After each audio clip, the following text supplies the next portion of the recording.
Co-working giant WeWork is worth almost $5 billion. Now, it's still a unicorn, but that's just half of the value it had when SoftBank bailed the company out last year. And it's a dramatic fall from the $47 billion predicted before its failed IPO. So what investor appetite is there for IPOs going into 2020? Karina takes a look. WeWork launched in 2010, quickly becoming a leader of shared workspaces for startups and freelancers. But for co-founder Adam Neumann, it was about more than real estate.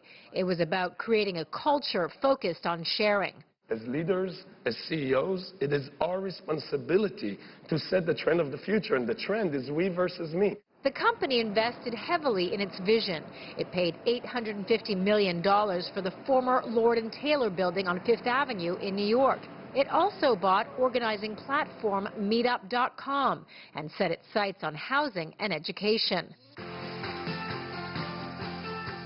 In 2018, it opened a progressive school in New York called We Grow. It was run by Neumann's wife, Rebecca, who is Gwyneth Paltrow's cousin.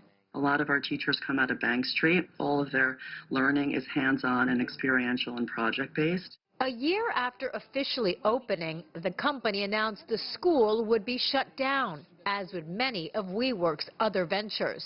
The news followed what can only be described as an implosion at WeWork, a company whose market value dropped by about 75% from $47 billion to $10 billion in a matter of weeks. It's now worth only $5 billion. The drop came after the company released its prospectus to go public. Everyone said, what? You know, the emperor has no clothes, which begs the question of why did it take until then to see these things? Investors were shocked to learn of the company's spiraling losses, mismanagement, and the co-founder's conflict of interest. Neumann sold the WeWork trademark to the company, making $6 million for himself. He also was accused of giving his wife plum positions, even though she lacked the credentials. And there were reports of his erratic behavior. The IPO was shelved. Neumann was forced to resign, and Japan's SoftBank took over the company. Neumann is getting a $1.7 billion payout, while 2,400 people, or roughly 20% of the workforce, will lose their jobs. GINSBERG says many feel betrayed. This whole kind of, fantasy about we and community, it was like, wow, boom, it was just, thrown in their faces. People have a sense of fairness. Okay, if the CEO suffers together with them, we all went under.